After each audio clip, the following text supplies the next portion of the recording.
Welcome to Midlife Matters. I'm Marie, and each week I'm joined by my friends Julie and Mindy to talk about all the topics keeping women in the middle years up at night. Today we're talking about the transition to the empty nest.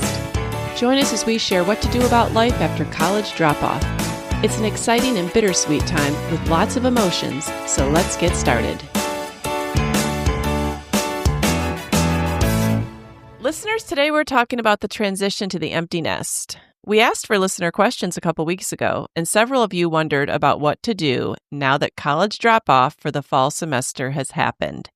And one listener in particular summed up how many of us are feeling this time of year.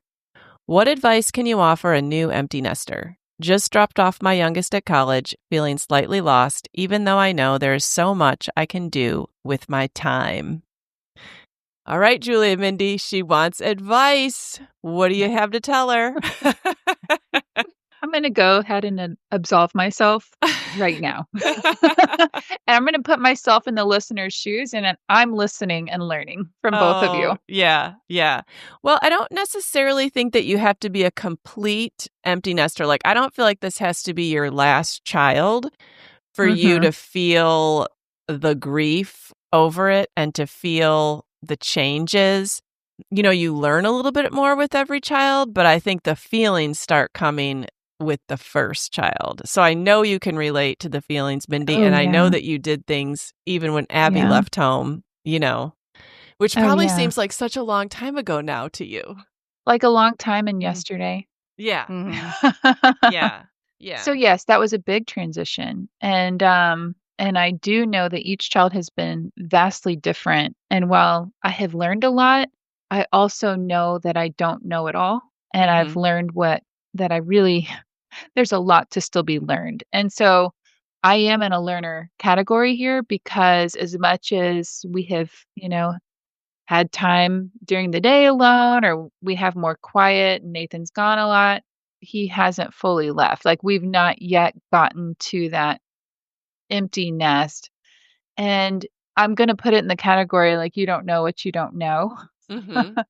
So, like, I know how to take kids to college. I know how to adjust, to each child going to college, but it's never, ever happened where it's been the last one yet.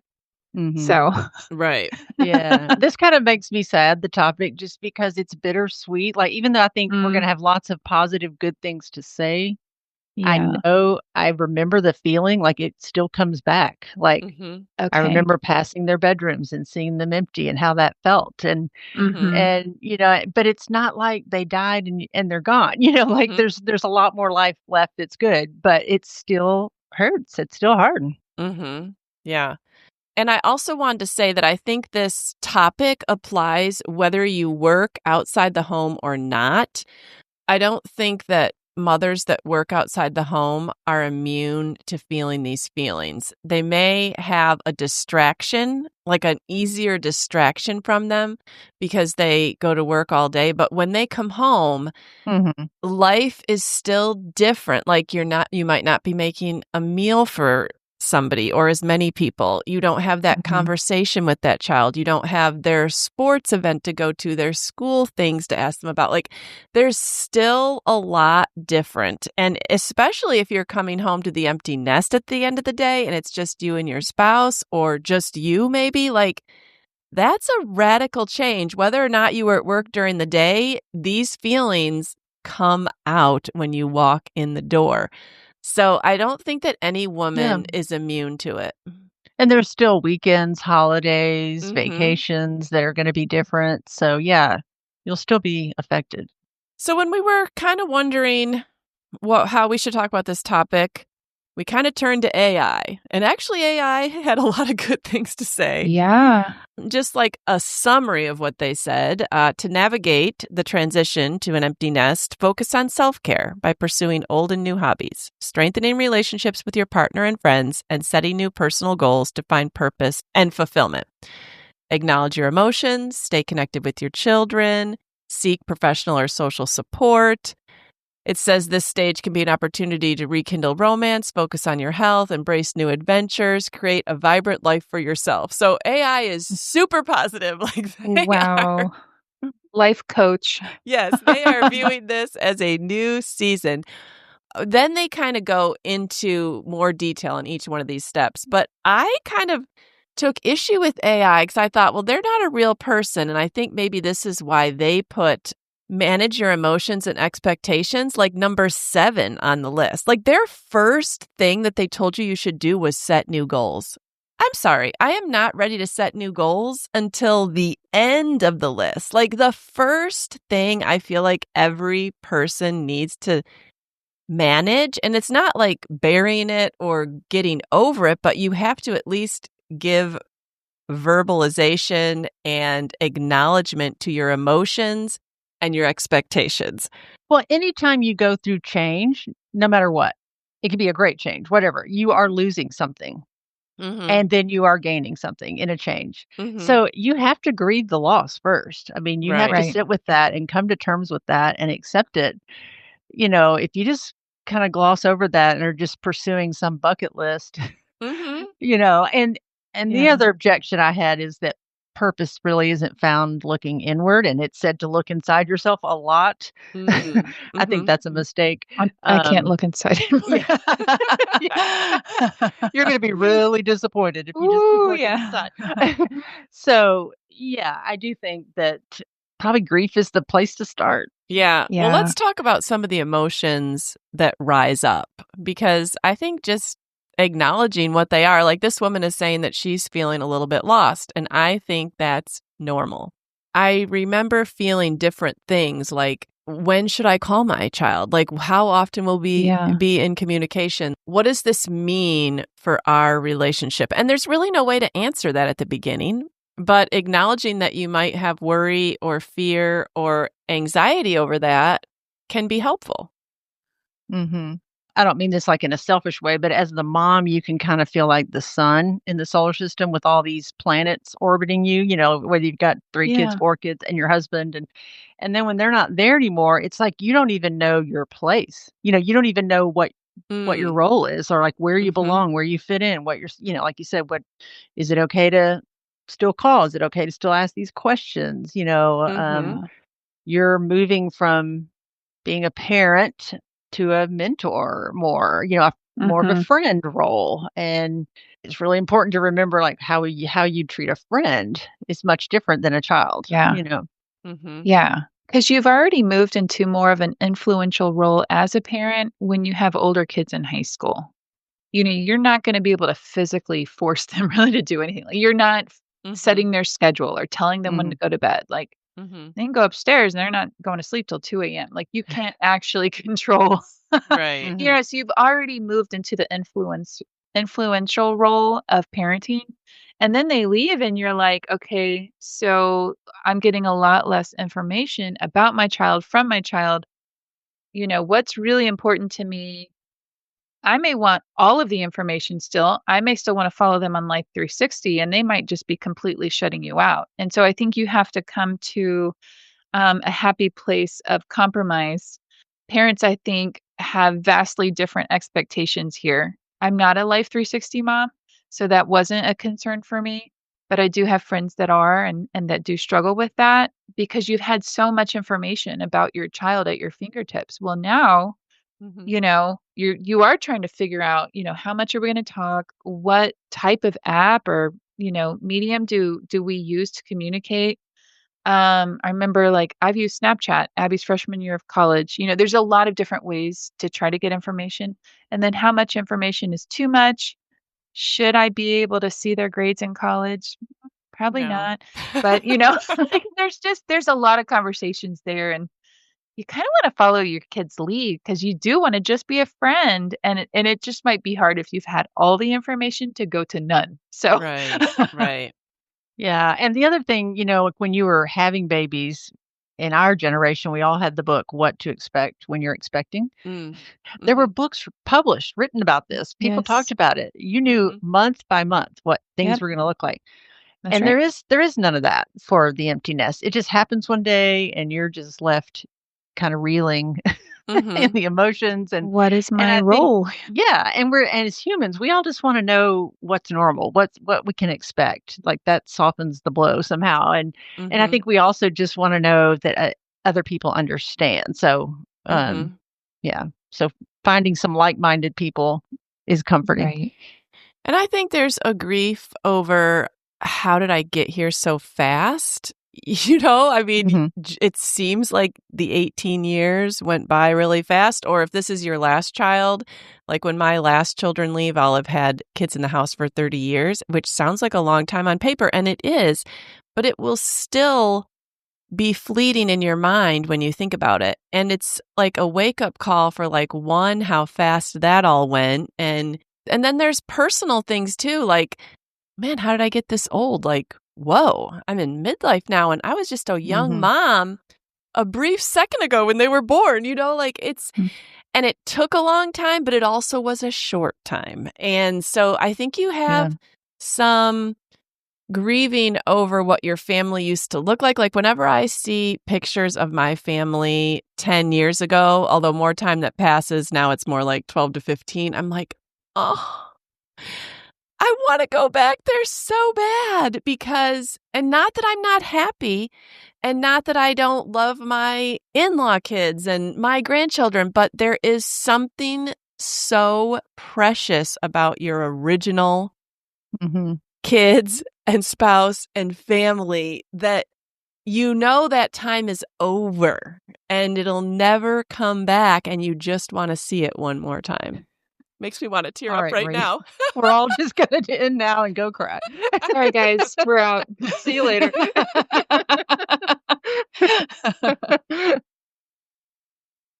I don't know. I have to acknowledge that. And maybe other people just feel it, but I have to say it out loud and Oh, say, no, yeah. this stinks. This Yeah. part of it stinks. Although at the same time, God has created teenagers to wreak such havoc and to be so grown up, and that you can't keep them in your little immediate family. Like it is time for them to move on to adulthood and independence. So two things at the same time. Yeah, and the other overwhelming part of that time picture is, okay, you might have had kids in the home for 30 years, but you could also live longer than that without kids in the home. Mm. Mhm. That's kind of a mind-blowing thing. Like, what am I gonna do with all that time? Because this seems so significant and so important and so Mhm. meaningful, Mhm. and nothing else seems to compare. You can't imagine how anything could compare to that. Mhm. Yeah. Yeah. So a lot of emotions. Mindy's in tears.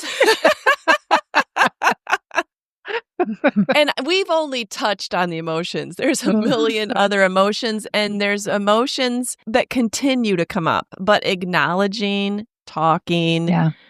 hearing other mothers say, man, I have felt that way too. Like that is just so Mhm. helpful. At least it is for me to know that I'm not alone. Right. Right. I know right now I'm reminding myself I wouldn't choose anything different. Mhm. Yeah. If given a choice for my child to grow up and leave the nest and thrive, Mhm. I would choose that any day over Mhm. them staying at Mhm. home and living Mhm. in my basement and not thriving. So these are the options. And so I tell myself like this is the choice. This is the good thing, Mhm. but good things can be really hard. Mhm. Yeah, Yes. there's both for sure. All right. So when you looked at that list of AI, did anything stick out to you guys as like the next thing that kind of came up for you? I think one of the first things said revisit your passions, like, and I remember, Marie, when we took that class, the Birds of a Feather class, Mhm. the first thing we did was we were told to kind of get to know yourself again. Who were you before kids? Because you may have forgotten. Mhm. I think she just did a little demonstration of like, what's your favorite color? What's your favorite food? And you may not even remember that because you've deferred to other people for so long. Like, my favorite food is whatever makes everybody happy. My favorite Yes. restaurant is where everybody will get along. Mhm. It has nothing to do with what I like to eat, So, I think that's important to kind of reconnect, like who you were before you had kids, and then you've obviously learned some things, Mhm. um, and you're a different person now.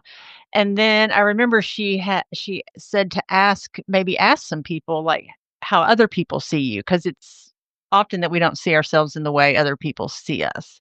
Mhm. And, like, what what are people constantly coming to you and asking for, like, that maybe you're good at or that they trust you with? Mhm. And I thought that was a really good place for me to start, remembering what I used to love to do as a single person or married with no children. Yeah. One that stuck out to me on the list that I felt should have been higher up, and maybe it was high up. I kinda got the list mixed up, but I did put a high number on this one, right after acknowledge your emotions, is strengthen your connections, and it says nurture your relationship with your partner. And I remember dropping, I think Lydia was the last one that we dropped off. My last 2 are twins. I think Lauren went to school before Lydia did, maybe a week. And then I think we took Lydia. And then I remember the drive home. And I was just like, "Oh, how did we even get here? And what do we talk about?" And, like, we have a good marriage, and we have made it a priority to get away together and all that, but you just can't help, no matter how connected you've tried to stay, when there are no kids in the home, the dynamics change.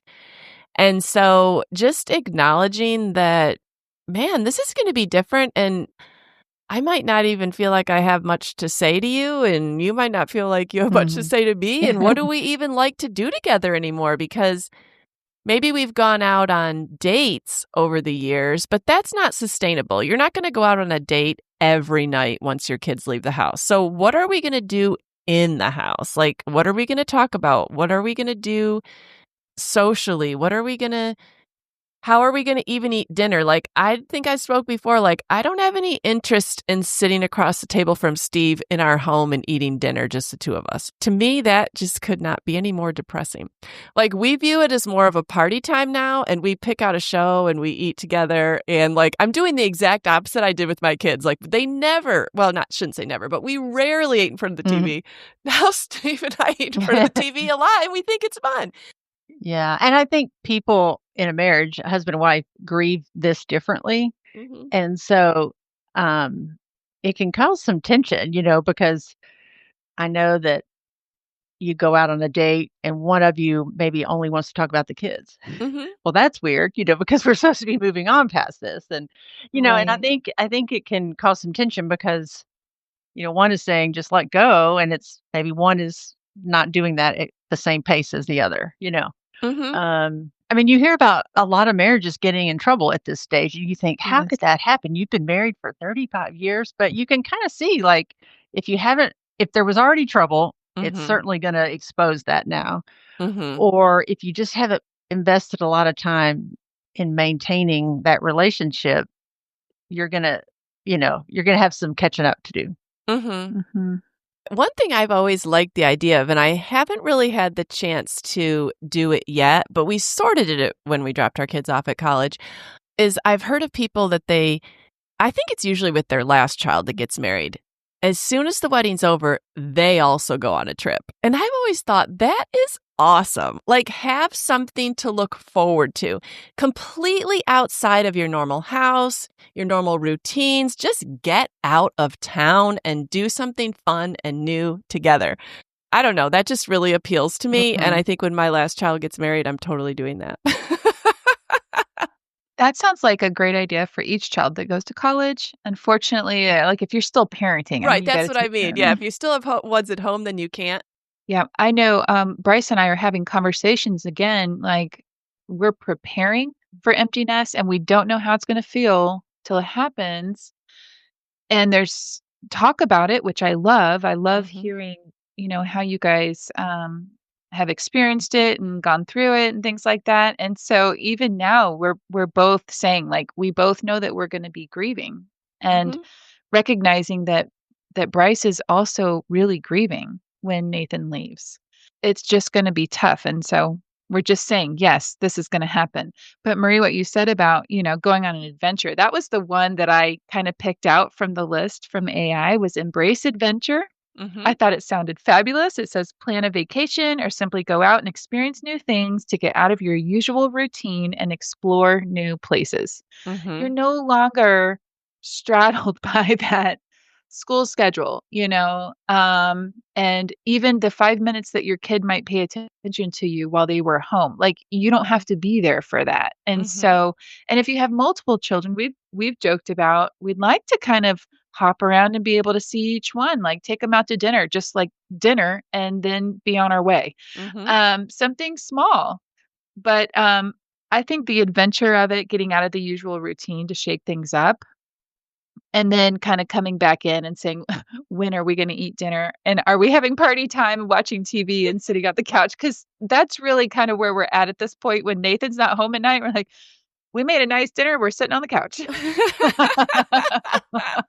Yeah, yeah. Well, another one was reconnect with friends. Every day that they get closer to leaving, you focus more and more on that, and you push more and more to the side, and you keep on saying, like, "Well, when they go, I'll take care of that," or, "I need to focus on them," and so, like, a lot of friendships can kinda get short shift over the years, and now's a time where you can reconnect, and you can stay as long as you want at dinner or lunch, or you can go somewhere for the day and nobody's there saying, "Hey, I need a ride somewhere," or, "Hey, you said you were gonna do this." Like, it's weird to have that kind of freedom. You haven't had that kind of freedom Mhm. in a really long time, and at first, it's hard to even embrace it. Yeah, I remember that word, just freedom. That was I think Mhm. one year I took 3 big trips, and I just couldn't believe, like, I could say, "Yes, I could do this." Mhm. It just felt so strange to just not have to consider all that I had considered before. Mhm. Um, it was really just, did I want to? Mhm. You Right. know? And that was really an odd feeling after so many years.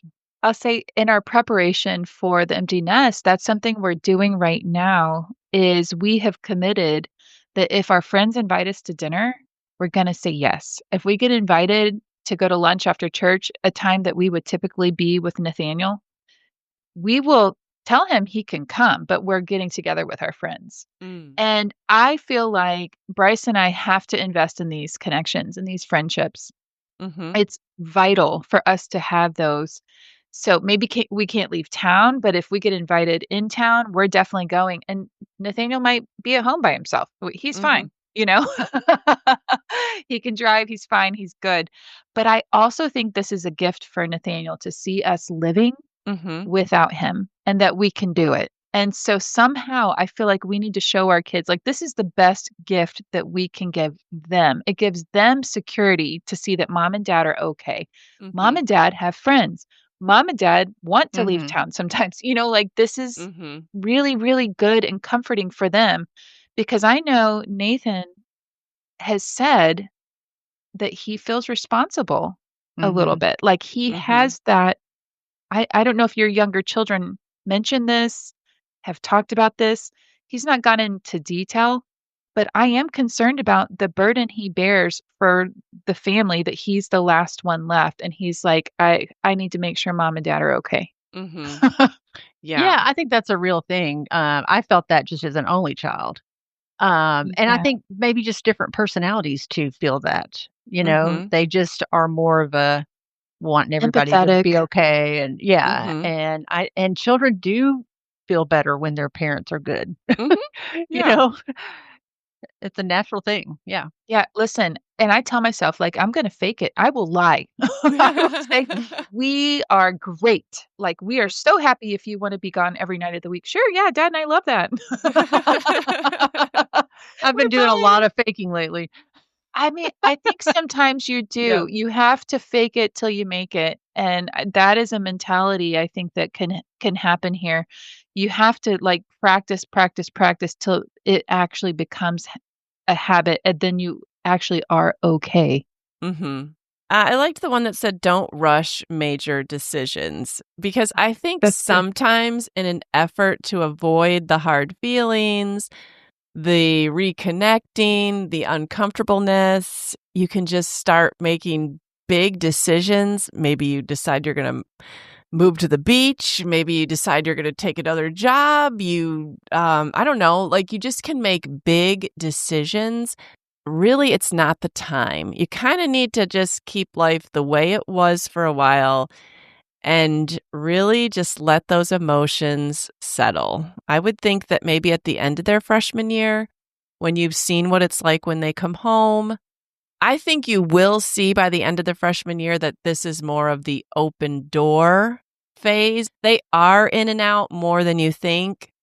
It doesn't usually end up being as catastrophic as we imagined in our minds at the end of August. And so I think just kind of working through it for the year before you make a big decision is probably good advice. That Instagrammer that we've mentioned before, I think her name is the Daily Tay.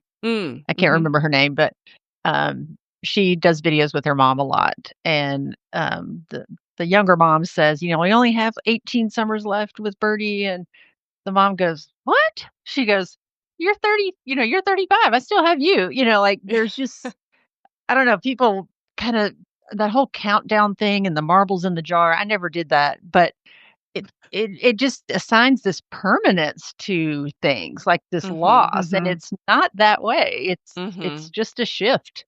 Right. Right. Right. It's yeah. So I could Well, never have looked at it that way. ooh. Um, I had a neighbor one time that when her youngest went to college, the same day, like she got home and completely got rid of everything that he had in his room and made it into like a craft and sewing room. And I was so confused. Mhm. And so now I didn't know her very well. I was pregnant with Nathaniel. I was a little busy at home. Yeah. I wished I understood what that was about. It really confused me, but I put it in that category of making a big decision. Like I'm moving on. I'm okay. I'm gonna Yeah. make a craft room. You know what I mean? And I just think like I wonder how long it took for her to regret that. Yeah. And then also my daughter and I were just talking earlier, and I'm about to go on a cruise with friends. And she was asking me about it. And it's literally one of my best friends, and it's her family and also like some extended family. And it's a lot of fun. We've been together before. And Abby says, "So let me get this straight. You and your friend are going on a cruise with her mom and dad and aunts and uncles and cousins. Like you're her friend that's Mhm. invited along, and you guys are all almost 50." I said, "Yes, and going on a cruise with my friend and her parents," like Yeah. this brought her so much joy because I think she looks ahead and she's like, "Okay, I can still have friend trips even with their parents." Right. Like when I've got grown children, like this is good. And again, I think what a gift for her to know like I'm still investing. I still have friend time. This is still important. Yeah. And Mhm. yes, I'm going with my friend. Yeah, good for you, Mindy. Yeah. I'm excited. One of the best examples, I ever had, and it was also from a neighbor, Mindy, that I often think of in times of transition. So she had 4 little kids. She lived down the street from me, and I only had 2 at the time. Mine were a little younger. And all the moms, we'd be out talking in the street, and the kids are riding bikes and stuff like that. And I just remember she was probably the older one of the group, like a little bit farther along in parenting. And we would all ask her, like, well, what are you going to do when so and so goes to kindergarten this year?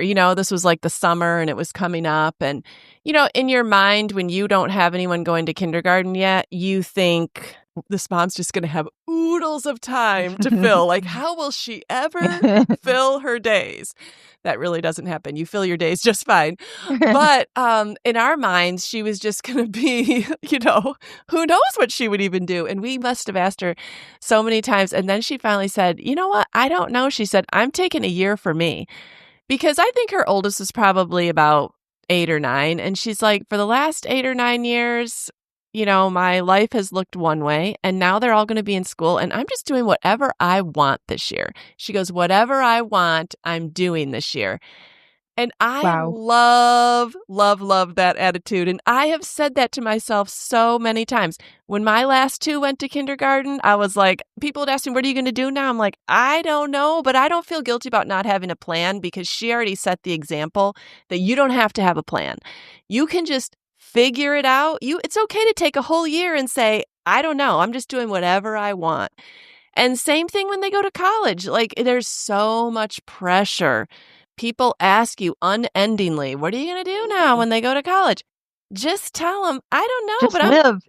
I'm just going to take this whole year and just do whatever I want. It's kind of like when you move into a new house and you're trying to fit everything in and, they say don't rush things, and it's true, you have to live in it a while to know Mhm. how you wanna live in it and where things go, and I think it's the same thing until you've lived those days, those kinda empty days, you don't know how you wanna fill them. So I think it's a mistake to just rush off and, "I'm Yeah. gonna go get a job, I'm gonna go," like, you may do that and that may be fine, but I think that that's really an attempt not to sit with any sadness or feelings, you Mhm. know, to move Mhm. on too quickly maybe. That is such a beautiful analogy about the moving into a new house, and it is so, so true. And, I really like that because you are going to change. Like, your kid is changing and growing, and you're still growing too. We're all still growing up. We've never been the ages that we are right now, Mhm. and we're gonna only keep moving forward, and so as much as you can look back and kinda take inventory, "What did I used to like to do?"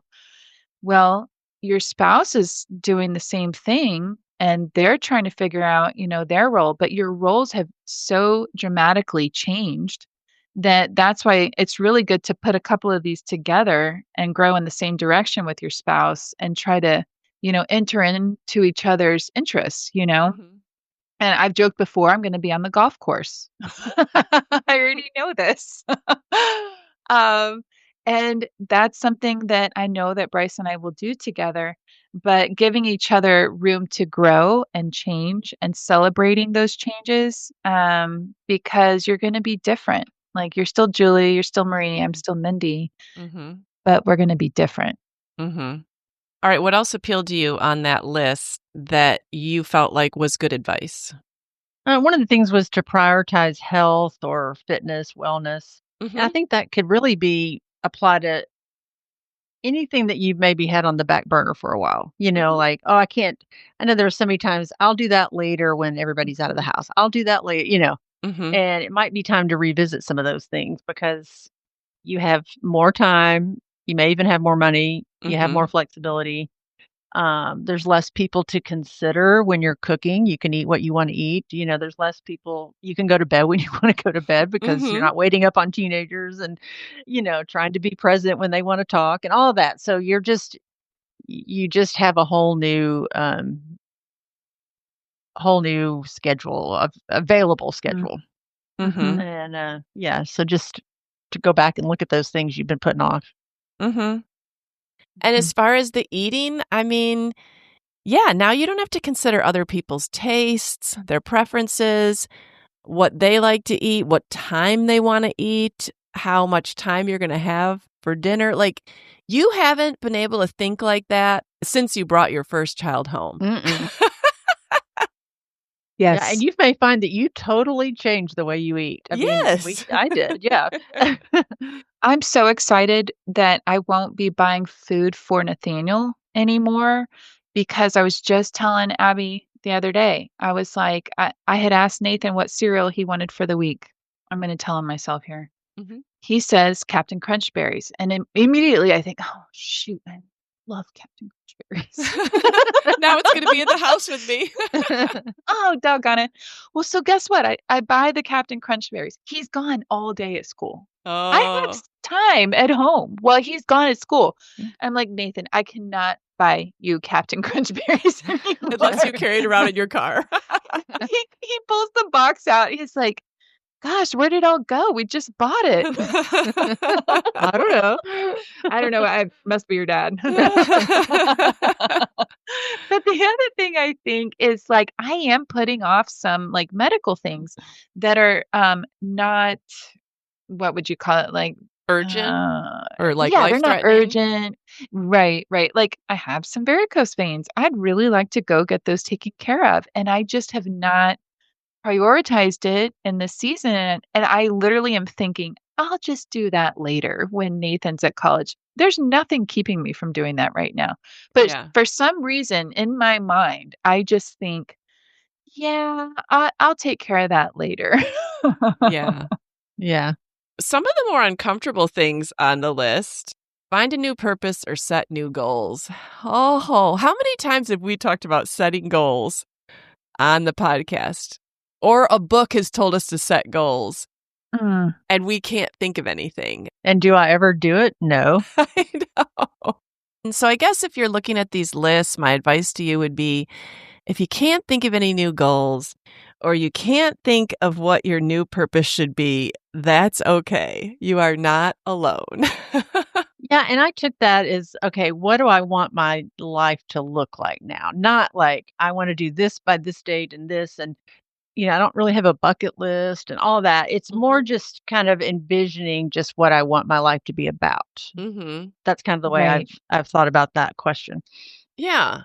One of the things that I thought, it mentioned children, and I think it said establishing like a regular way to keep up with children and talk with children. Mm-hmm. But I thought it was important to remember too with your children, and this is more when your kids have graduated college, like are really on their own, that you are pretty much fired at that point. Like you are fired as a day-to-day parent Mm-hmm. and that you've been promoted. You can say promoted or demoted, whichever one you feel, to like mentor cheerleader. Mm-hmm. And it's really tempting to want to, this is the struggle, more so with your first child, I think, than any of the others. But like when you want to stay in control of some things that you don't have control over, you want to manage some things that you shouldn't be managing. And that can kind of show up in unsolicited advice, criticism with choices, maybe constantly checking in to see if they've done this or that. And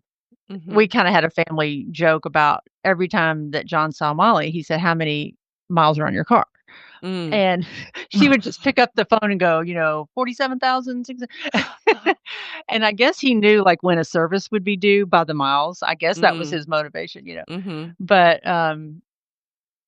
those are the things I think they're talking about. Like that shows maybe you're trying to manage a little more than you should. And, have you been to the dentist and all that stuff? And like sometimes experience is the best teacher, better than Yeah. your advice. Like Mm-hmm. let the car seize up, the engine seize up because the oil hadn't changed, or like, get a bunch of cavities because they didn't been to the dentist. And Mm-hmm. that's really hard to do when, to let go because they're not always going to make the decisions that you would make for them. Mm-hmm. They're gonna choose other things, and I heard somebody say this, and I thought this was really, really good, like, do you want something for them more than they want it themselves? And that's okay, Mm-hmm. but you gotta find somebody else to talk to about that. Mm-hmm. Like, if they've made decisions that kinda go against or violate your values, Mm-hmm. I think kids are still looking at you saying, "Do you still love me?" I know I'm doing this and you don't approve, but do you still love me? I think that is very important to Mm-hmm. establish that, because they are gonna choose things differently, and they know that, Mm-hmm. So, your heart might be broken, but you gotta find somebody else to talk about it with, or you're gonna be a one-topic parent, like, "Have you Mm-hmm. found a church? Where are you going to church? Did you go Mm-hmm. last week?" Like, just and that's just an example of just you don't want that to be every time you see them. Mm-hmm. That's that gets uncomfortable and probably makes them not wanna come around and, it's Mm-hmm. their choice. Yeah. Yeah. So that's the hard part of that's the part you have to learn with probably the first child and, Mm-hmm. you know I was thinking about even how this kind of starts out when they're in college. Like when they're in high school and they're having a problem, you can just call the school, you can email the teacher, you can talk to another parent, you can get on a Facebook page, whatever. There's a lot you can do. When they're at college, for me, it has always been hands off. I don't even have the password. I can't even get into their college account, even if I wanted to help them. And, like Lauren, she did not get a parking pass this summer. She tried. She was like on the phone, like waiting, typing in her information. It kicked her off. And then she was number 6,000 in line and she didn't get one. And she was crying a little bit about it, but she was also trying to make me feel better. Like, it'll be fine. I'll be able to find a parking spot. But I could tell she was worried about it.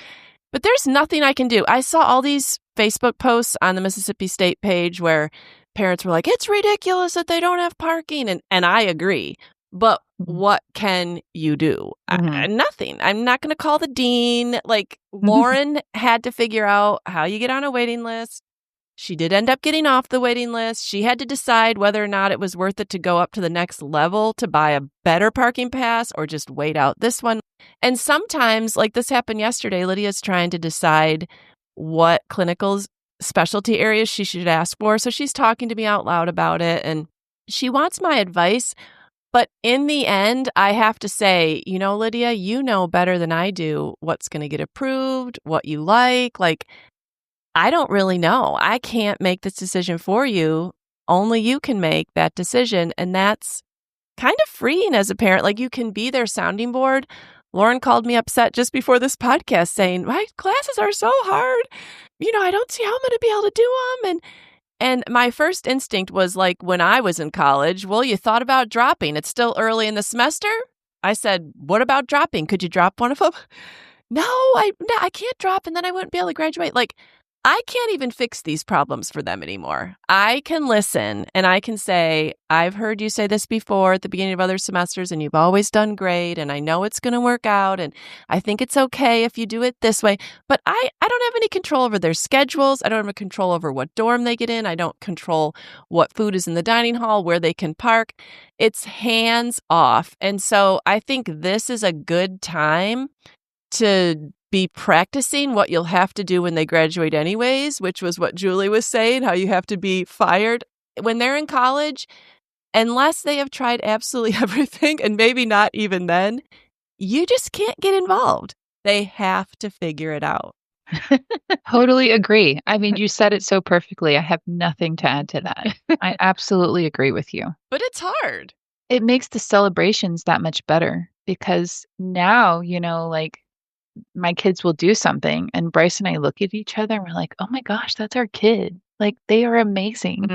Yeah. And that's what it does. And then we tell them, like, I can't believe, like, we get to have you as a friend. Like, I don't know, we didn't do this. Like, this is you. Like, God has his hand on your life. And you are amazing. I don't think they're calling to have you solve the problem. I think that's what we want to fall into, how we always were. Don't take the bait. Yeah, they're calling you because they want you to listen and support them, but they're not looking for you to solve the problem. And so as a parent, it's okay not to take all that on, Right. So that's a new thing. When it's a new thing after college drop off to be in that role versus the one you were in before. And then that's a whole nother topic. What do you do now with what was just dumped all over you that you cannot help your kid with? Well, okay, this is where friends and therapy and going for long walks and prayer and journaling, and you have to get that out and let it go. You cannot hold on to that. Yeah, because your kid may dump all that and go, oh, it's okay. Like they're fine the next day or the next hour, but you're still kind of, reeling in the Yeah. Like you understand maybe the implications of how big this is or whatever. And sometimes they handle it better than we do. Or in our case, Jacob last year had a major issue and he told us about it. And I was fervently praying over this issue for like a long time. And then eventually I asked him about it and I didn't want to nag him. I was like I was playing it cool. I was like, all right, act like it's not a big deal, don't wear him out. Well, when I asked him about it, he's like, oh yeah, I solved that a long time ago. I'm like, are you kidding? I've been stressing about this. No, I wasn't fretting, but I was fervently praying for God to intervene. Well, he had a month ago. Well, one of the pieces of advice was build a sense of community. And it says volunteer, mentor, join a community group to meet new people and find purpose in helping others. And I guess my advice would be these things take time. You're not going to have it done by Christmas. You might not have it done in a year. It's going to take time to figure out who your friends are at this stage of life, what you like to do. I know, even in this stage, I've already told at the pregnancy center, I'm like, I have more time. Like any days that a volunteer doesn't show up, let me know. I'll come in. Oh, okay. Yeah. Well, because you already know you like it. I already know I like it. I'm already involved. Now, from the point that I decided to serve to the point that I was able to serve was like a year because there was an application process. They only offer training once a year. I had to wait for a training. So it could take time to actually get going on whatever it is. And that's actually kind of a gift because you don't want to fill every second with busyness, even good busyness. That's good stuff. But Mhm. it's so uncomfortable when you're changing roles and seasons in life, but literally, like, a tree doesn't drop all its leaves in one day, and it doesn't, it takes time. It's days. It's days of shredding what used to be to before you could see what you could be in the Mhm. future. I have a friend that became an empty nester last year. My son Jacob and her son Ben are the same age. Well, Ben was her last. And so she immediately was like, I have to get a dog. I'm like, you don't want to get a dog. She's like, no, I think I do. And I'm like, but don't you want to be able to leave the house whenever you want to and go visit your other kids and, not have to deal with that? And so, anyways, we had these discussions. Well, she got a dog. Mm. Well, then after a few months, she said, "I feel like I need another dog." I'm like, "You do not need another dog." But pets can bring a lot of joy, I hear, in the empty nest, and she loves her little fur baby. She has not gotten the second dog. I think she only came to me because she knew I would tell her no. Yeah. I Yeah. think I was her, like, dose of reality, like, "Do not do this." Voice of reason. Yes. Yeah, yeah. Yeah. Well, I got a dog as my girls were going into their senior year of high school, and I think it was that upcoming empty nest thing, and I will say that I probably wouldn't get a dog if you just dropped your child off 3 weeks ago at college. Like, I would put that under the major decision category. Like, maybe wait for a year and make sure that you have time and you're gonna be home enough to let him out or, whatever. You have time for the dog. But I will say that dogs and other pets can fill a hole, especially if you have, some people that can kinda help you care for them.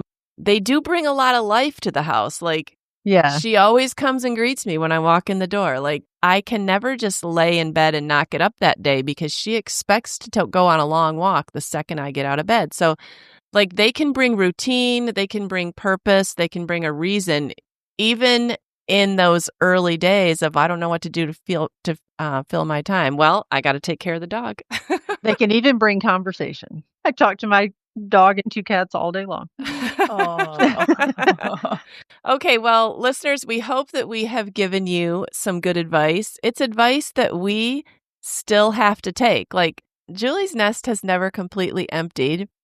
My nest has not completely emptied. I mean, yes, I've dropped the last 2 off at college, but I feel like it's a new stage when everyone actually moves into their own apartment, and I haven't gotten there yet. So, like, we're not done experiencing these emotions and these transitions, and they all bring their own level of sadness and grief, but also you do start to see some positives and you do learn some things about yourself. It's a mixed bag.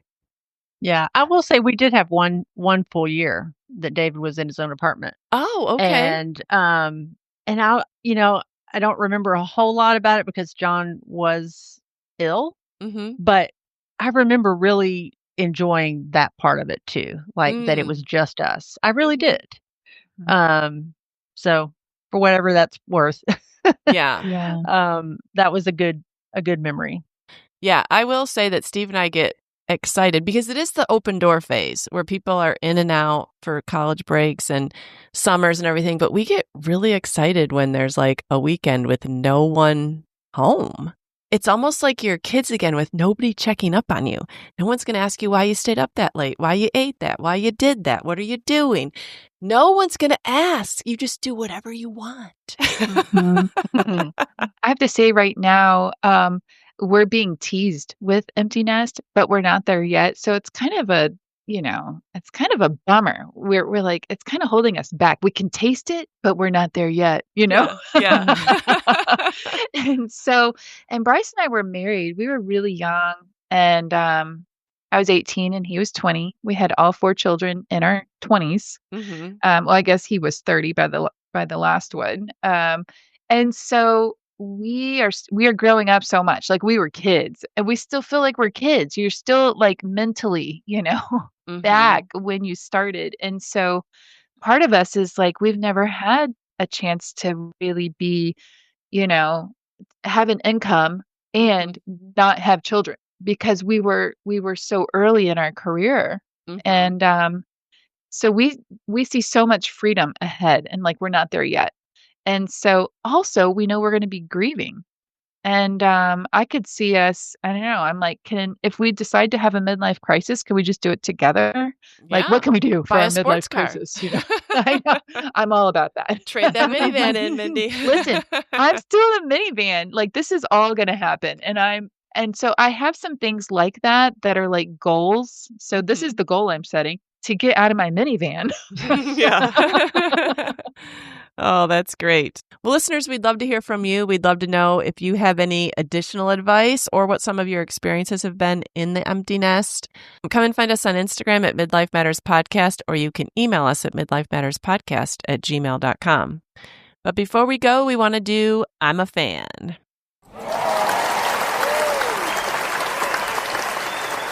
All right, Mindy, what are you a fan of this week? I'm a fan of a new movie on Netflix, and I was so thrilled to find it because it's totally the genre that I love. It has a cast of older people, Oh, which I happen to love. I don't know why I yeah. find it fascinating to watch older people. And it's a murder mystery and comedy. Oh, So it's called The Thursday Murder Club, oh, and it has Pierce Brosnan and Helen Moran. They're 2 of the main characters, and they're solving a crime in an old people's home that I mean, that's probably a terrible name for an old people's home, but it's like a bougie old people's home. Like, the yeah. rooms and, they're beautiful. It's like a castle. It almost looks like Oh, a castle, and they are all British, so their accents, I love, like, just listening to them talk, and they're solving murder, and so it's literally this life, I'm gonna call it in the 3rd act, oh, and okay. they are so funny, they're so cute, they're quirky, the rooms are fun to look at, the colors are fun and delightful, and it's just pretty calm, like, there's not a lot of, blood or gore or, Uh-huh. violence or bad language, and, literally, it's people in their 3rd act solving crimes together in the old people's home. Yes, I saw that, though. I think it's pretty high up on the, like, 1 through 10 on, It was just Netflix. released. Yes, Mhm. yeah, and so I watched it, I loved it, I thought it was adorable. I need to watch that because I mentioned this earlier this year on the podcast, and did you watch this, Mindy? And if you haven't, I know you'd love it, especially if you love the Thursday Night Murder Club.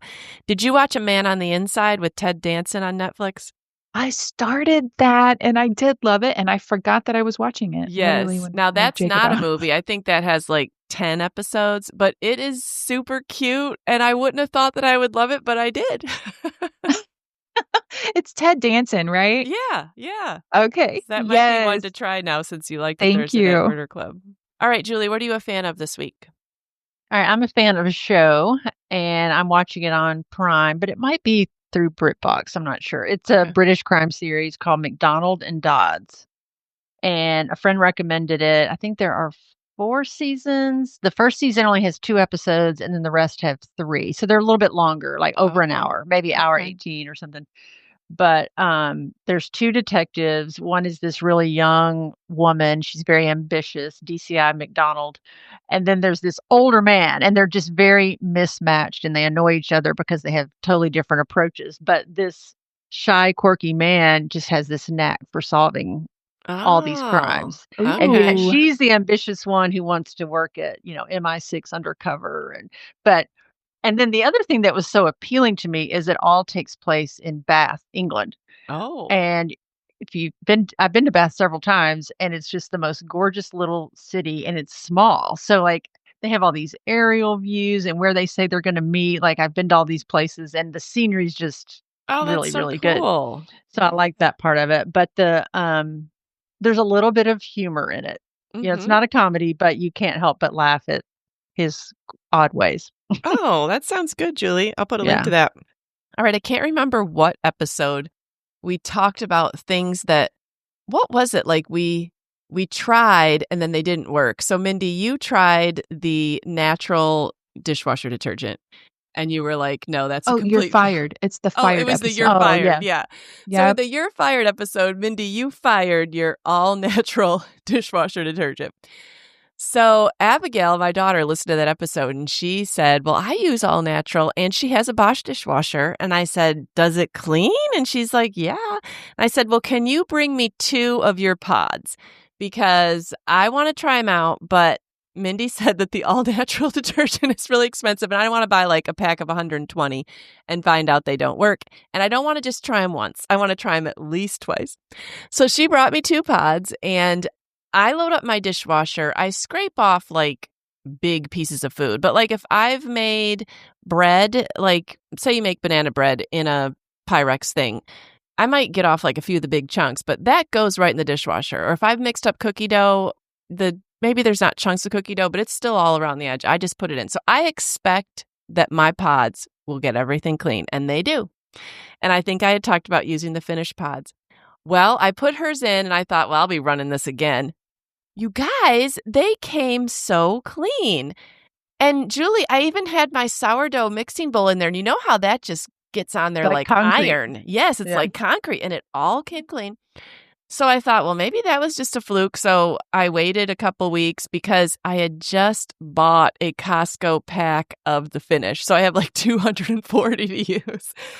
So just the other day, I thought, well, let me try that other pot of Abigail's and just see if it works. I could use it for an I'm a fan. And it worked again. So I'm going to share the name. I feel like you could try these. Now, hopefully they're not the same ones you use, Mindy. These are called Molly's Suds. I'm not sure. Okay, these are called Molly's Suds dishwasher pods, and I'll put the link on Amazon. It says it's a clean dishwasher detergent. And anyways, now I didn't totally look into how organic and clean it is, but I figured if she's spending, it's kind of expensive, $35 for 120, that she must have looked into them. Are they not in plastic? Well, they are. See, that's what I'm trying to avoid, but I don't know how you do that. They don't make them anymore. Yeah, because the ones I had were not encased in plastic. Okay. So I don't know. So they were different. What she read about these, that the plastic was okay. I mean, she's a millennial, so I figure that she's researched this more than I have. Truly. Anyways, if you are looking to try something, these actually did work. Molly's Suds, you can give them your own research, you can give them your own trial, but I'm telling you, I do not baby my dishes, and they got them all clean. All right. Thank you for that. Yeah. Yes. All right, you guys, I enjoyed this discussion. Thank you, listeners, for giving us questions and giving us feedback, and we hope that this was helpful.